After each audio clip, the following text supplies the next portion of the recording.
Hello friends.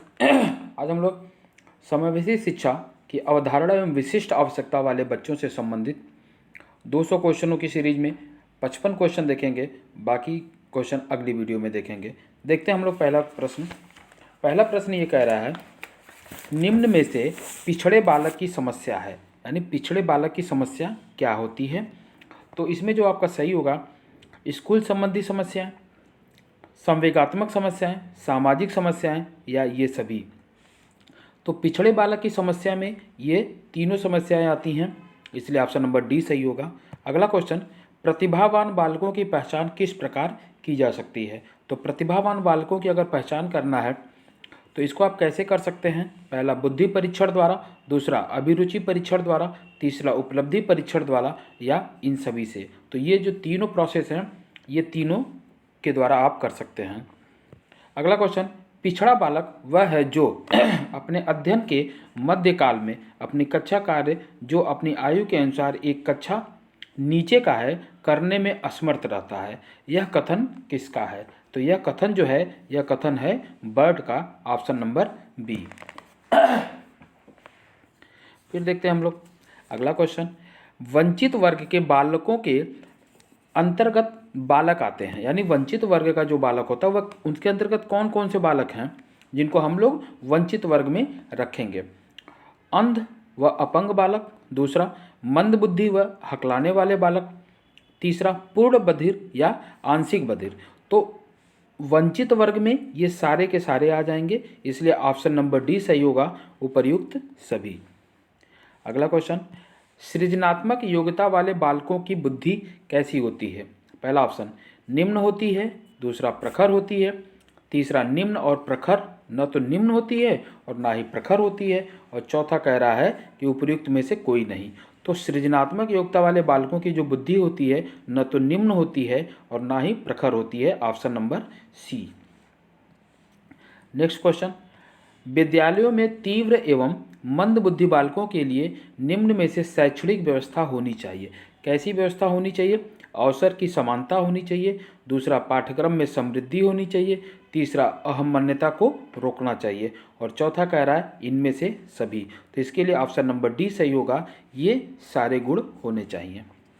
Question number 7, मौलिकता का गुण पाया जाता है।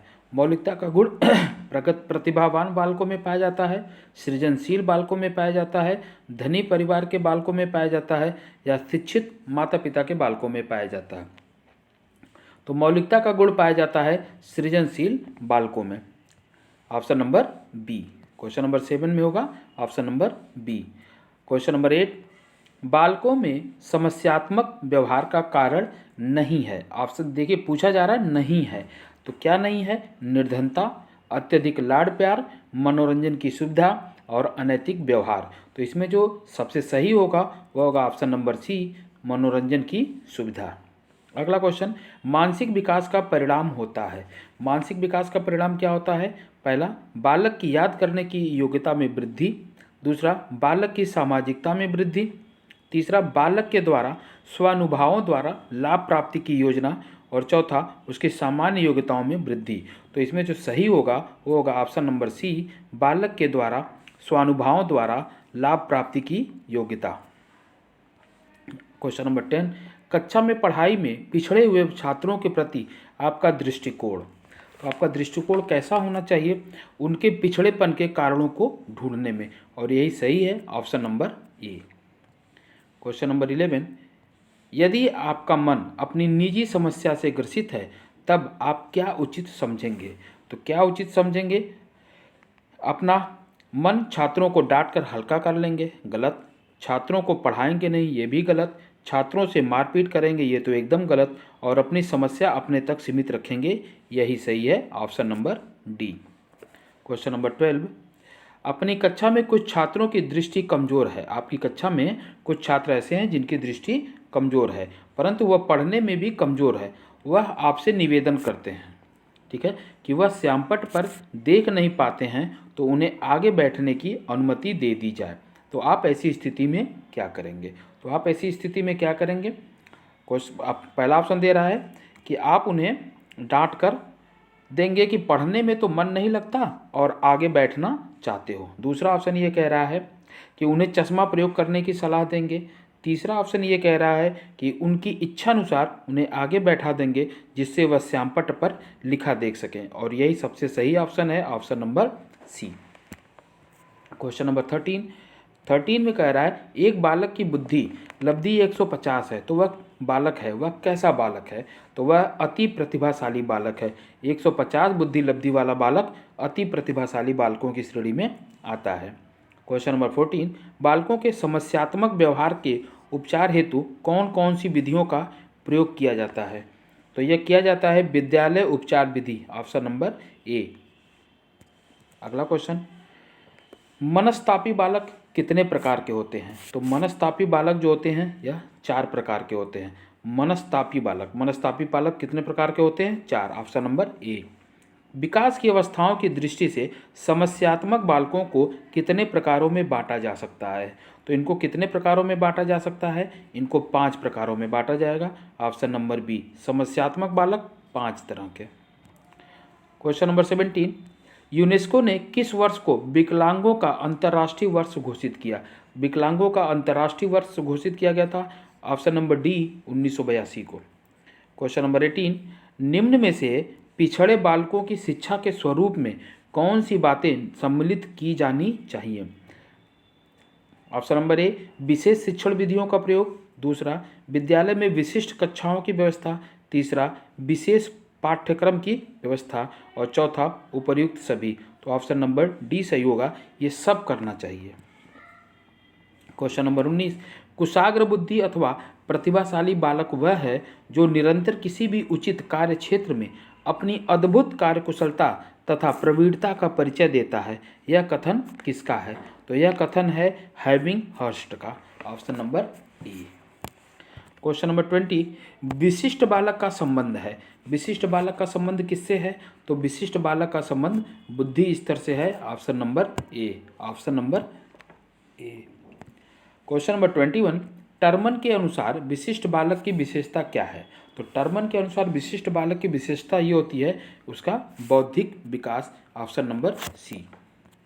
फिर देखते हैं हम लोग क्वेश्चन नंबर 22, मंद बुद्धि बालकों की विशेषता नहीं है, यहाँ पूछा जा रहा है नहीं है, तो क्या नहीं है? सीखने की मंद गति ये तो है ही, अमूर्त चिंतन का भाव ये भी है, शारीरिक दोष ये भी है, लेकिन मौलिकता इनका विशेषता नहीं होती है मंद बुद्धि बालकों की। नेक्स्ट क्वेश्चन, प्रतिभाशाली बालकों की समस्या है। अब क्वेश्चन आपसे पूछा जा रहा है प्रतिभाशाली बालकों की समस्या, गिरोह में शामिल होना सही है, अध्यापन विधियां ये भी है, उपर्युक्त विधियों और व्यवसायों में चयन की समस्या ये भी है, तो इसमें क्या सही होगा? ऑप्शन नंबर डी उपर्युक्त सभी। क्वेश्चन नंबर 24, मानसिक रूप से पिछड़े बालकों की विशेषता होती है। पहला, संवेगात्मक रूप से अस्थिर, दूसरा रुचियां सीमित होती हैं, तीसरा निरंतर अव्यवस्था का होना, और चौथा उपर्युक्त सभी। और यही सही है, ये सारी की सारी जो स्थितियां हैं ये किसकी होती हैं? मानसिक रूप से पिछड़े बालकों की। क्वेश्चन नंबर 25, प्रतिभाशाली बालकों की शिक्षण विधि है। तो प्रतिभाशाली बालकों की शिक्षण विधि क्या है? गतिवर्धन, संपन्नीकरण, विशिष्ट कक्षाएं, इनमें से सभी। तो इसका ऑप्शन नंबर डी सही होगा, ये सारी विधियां हैं। क्वेश्चन नंबर 26, पिछड़े बालकों की शिक्षा के क्षेत्र में अग्रणी करने के लिए क्या उपाय करने चाहिए? तो उनके लिए क्या उपाय करने चाहिए? पिछड़ेपन के कारणों को खोजना चाहिए, सही बात। व्यक्तिगत ध्यान देना चाहिए, ये भी सही है, और पाठ्यांतर क्रियाओं की व्यवस्था होनी चाहिए, ये भी सही है। और जब तीनों सही है तो ऑप्शन नंबर डी लगाएंगे, उपर्युक्त सभी। नेक्स्ट क्वेश्चन, निम्नलिखित में से समस्यात्मक बालक कौन है? तो निम्नलिखित में से समस्यात्मक बालक कौन है? पहला पिछड़े बालक, दूसरा मंदबुद्धि बालक, तीसरा प्रतिभाशाली बालक, चौथा चोरी करने वाले बालक। तो इसके लिए सबसे सही ऑप्शन होगा डी, चोरी करने बालक समस्यात्मक वाले बालक हैं। समायोजन की प्रक्रिया है, समायोजन की प्रक्रिया कैसी है? क्वेश्चन नंबर 28, तो समायोजन की प्रक्रिया जो होता है यह गतिशीलता है, तो यह होगा option number A. Question number 29, अंतर्मुखी बालक होता है। अंतर्मुखी बालक कैसा होता है? तो यह कैसा होता है? सभी के साथ मिलकर चलने वाला, दूसरा समस्याओं को पारस्परिक रूप से समझने वाला, तीसरा एकांत में विश्वास करने वाला। तो ये कैसा होता है? अंतर्मुखी बालक जो होता है ये एकांत में विश्वास करने वाला होता है, ऑप्शन नंबर सी। 30वां, दुबले पतले तथा लंबे शरीर वाले व्यक्ति निम्न में से किस वर्ग के आते हैं? तो ये लोग किस वर्ग के आएंगे? साइजोइड। ठीक है, ऑप्शन नंबर ए। विशिष्ट बालकों के अंतर्गत निम्न में से कौन सा बालक आता है? तो इसमें से कौन सा बालक आएगा? प्रतिभाशाली बालक आएगा, पिछड़ा बालक आएगा, मंदबुद्धि बालक आएगा, या सभी आएंगे? तो विशिष्ट बालकों में ये सब आएंगे। क्वेश्चन नंबर 32, निम्नलिखित में से कौन सी विशेषता पिछड़े बालक की है? इसमें से कौन सी विशेषता है जो पिछड़े बालक की है? पहला, शारीरिक रूप से अयोग्य। दूसरा, अधिगम की क्षमता कम होती है। तीसरा, सामाजिक व्यवहार में कुशल नहीं होते। चौथा, उपर्युक्त तीनों। तो इसमें ऑप्शन नंबर डी सही होगा, उपर्युक्त तीनों। ठीक है, फिर हम लोग देखेंगे अगला क्वेश्चन। बाल अपराध उपचार की मनोवैज्ञानिक विधि नहीं है। तो इसमें कौन सी विधि नहीं है? तो मनोविश्लेषण, मनोअभिनय, खेल द्वारा चिकित्सा और प्रशिक्षण। तो प्रशिक्षण जो होता है यह विधि नहीं है। क्वेश्चन नंबर 34, प्रतिभाशाली बालक की विशेषता है। प्रतिभाशाली बालक की विशेषता क्या होती है? सामान्य अध्ययन में रुचि।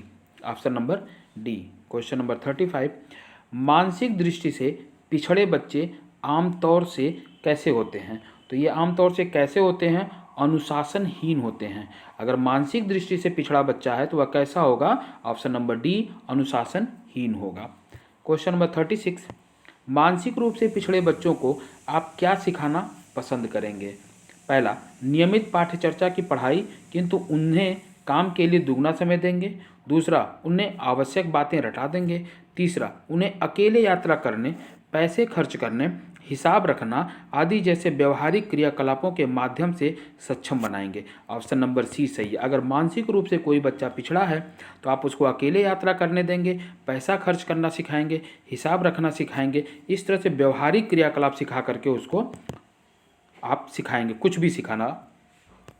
यदि किसी छोटे बच्चे में अपने आसपास बैठने वाले अन्य बच्चों की छोटी छोटी चीज़ें चुराने की आदत है तो शिक्षक के रूप में आप इस संबंध में सबसे पहले क्या उपाय करेंगे? तो पहला, उस बच्चे को डांटेंगे और यदि वह नहीं माने तो पिटाई करेंगे। दूसरा, उस बच्चे की आचरण पुस्तिका में उसकी इस आदत का उल्लेख करेंगे। तीसरा, इस बात की ओर ध्यान नहीं देंगे। चौथा, बच्चे के माँ बाप से मिलकर यह जानने की कोशिश करेंगे कि बच्चे की इस आदत का क्या कारण है और तत्पश्चात दोनों मिलकर आदत छुड़ाने की कोशिश करेंगे। ऑप्शन नंबर डी सबसे सही है। क्वेश्चन नंबर 38, अपने स्कूल में एक ऐसा बच्चा भर्ती होता है जो सांस्कृतिक दृष्टि से पिछड़े परिवार या पर्यावरण से है, तो आप क्या करेंगे? तो आप क्या करेंगे? उसे ऐसी कक्षा में रखेंगे जिसमें सांस्कृतिक दृष्टि से पिछड़े परिवेश वाले अन्य बच्चे हों। गलत। किसी अध्यापक को उस बच्चे और पिछड़े सांस्कृतिक परिवेश की जानकारी प्राप्त करने के लिए भेजेंगे, ये भी गलत है।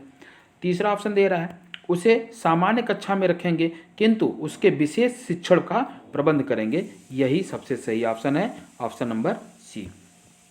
क्वेश्चन नंबर 39, नए एवं अमूल्य विचारों का प्रतिपादन करने की क्षमता को क्या कहते हैं? तो इसको क्या कहते हैं? इसको ऑप्शन नंबर सी, सृजनात्मकता कहते हैं। क्वेश्चन नंबर 40, निम्नलिखित में से सृजनात्मकता का अति आवश्यक भाग कौन सा है? तो इसमें कौन सा है? संवेदना, चिंतन, तार्किकता, कल्पना। कल्पना होगा, ऑप्शन नंबर डी। सर्वाधिक ऊर्जा प्राप्त होती है। सर्वाधिक ऊर्जा कहाँ से प्राप्त होती है? वसा में सबसे ज़्यादा ऊर्जा होती है, फैट से। भोजन में ऊर्जा का महत्वपूर्ण स्रोत क्या है? तो भोजन में ऊर्जा का महत्वपूर्ण स्रोत जो होता है वह कार्बोहाइड्रेट होता है, option number C. Question number 43, मानव शरीर में जल का प्रतिशत कितना होता है?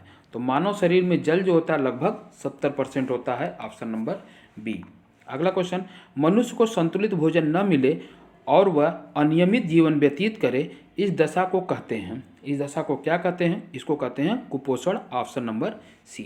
क्वेश्चन नंबर 45, यदि कोई बालक मनोवैज्ञानिक रूप से अक्षम है, उसका शारीरिक विकास रुक गया है, आलसी हो गया है, प्रतिदिन निर्बल होता जा रहा है, जुकाम और खांसी बने रहते हैं और उसे गहरी निद्रा नहीं आती, तो यह किस चीज़ के लक्षण हैं? तो यह लक्षण है कुपोषण के लक्षण हैं, option number C. Question number 46 में यह है कि कुपोषण से ग्रसित बालक में निम्नलिखित में से कौन से परिवर्तन हो जाते हैं? तो कौन से परिवर्तन हो जाते हैं? उसके मन में हीन भावना जन्म लेने लगती है, सही है। वह अन्य बालकों से अलग रहने लगता है, ये भी सही है। नींद कम आती है, ये भी सही है। तो इस तरह से ऑप्शन नंबर डी होगा, उपयुक्त सभी परिवर्तन होते हैं।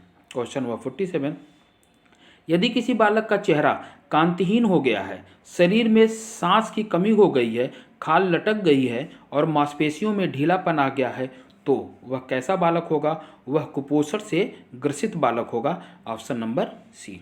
क्वेश्चन नंबर 48, निम्नलिखित में से किस कारण से कुपोषण हो सकता है? यानी कुपोषण होने का कारण क्या है? भोजन में पोषक तत्वों का अनुचित अनुपात, सही है। खाने में अपर्याप्त भोजन, ये भी सही है। खाने में स्वच्छता की कमी, ये भी सही है। और इस तरह से ऑप्शन नंबर डी होगा, उपर्युक्त सभी कारण सही हैं। क्वेश्चन नंबर 49, निम्नलिखित में से किन परिस्थितियों में बालक कुपोषण का शिकार हो सकता है? तो किन परिस्थितियों में हो सकता है? अधिक श्रम, अपर्याप्त निद्रा की स्थिति, सही है। दूषित वातावरण और रोगग्रस्तता की स्थिति, ये भी सही है। अपेक्षापूर्ण व्यवहार, खेल कूद की अवहेलना, ये भी सही है। इसलिए ऑप्शन नंबर डी सही होगा, उपर्युक्त सभी परिस्थितियाँ। क्वेश्चन नंबर 50, संक्रामक रोग वे होते हैं जो, तो संक्रामक रोग कौन से होते हैं? एक से दूसरे व्यक्ति को जल, वायु, भोजन आदि से लगते हैं। ऑप्शन नंबर ए बिल्कुल सही है। क्वेश्चन नंबर 51, जो अपनी योग्यताओं, क्षमताओं, व्यक्तित्व तथा व्यवहार संबंधी विशेषताओं की दृष्टि से अपनी आयु के अन्य औसत तथा असामान्य बालकों से बहुत भिन्न होते हैं, वो क्या कहलाते हैं? तो वे कहलाते हैं विशिष्ट बालक। Option number A. Question number 52, वे बालक जो प्रत्येक क्षेत्र में औसत बालक से अधिक तीव्र, बुद्धिमान, शारीरिक स्फूर्ति वाले एवं जीवन में अधिक सफलता पाने वाले होते हैं, कहलाते हैं। ऐसे बालकों को प्रतिभाशाली बालक कहा जाता है। Option number B. Question number 53, प्रतिभाशाली बालकों के लिए शिक्षा का सफल एवं उपयोगी कार्यक्रम वह हो सकता है जिसका उद्देश्य उसकी विभिन्न योग्यताओं का विकास करना हो। यह कथन किसका है? तो यह जो कथन है यह हैमिंग हर्स्ट का है। Option number A. Question number 54, पिछड़े बालक अपनी आयु के अन्य छात्रों की तुलना में विशेष शैक्षिक निम्नता व्यक्त करते हैं, यह किसने कहा था? तो यह कहा था स्कोनेल एवं स्कोनेल ने। और क्वेश्चन नंबर 55, समस्यात्मक बालक शब्द का प्रयोग साधारणतया उन बालकों के वर्णन हेतु किया जाता है जिनका व्यवहार अथवा व्यक्तित्व किसी बात में गंभीर रूप से असामान्य होता है। यह किसका कथन है? तो यह कथन है वैलेंटाइन का।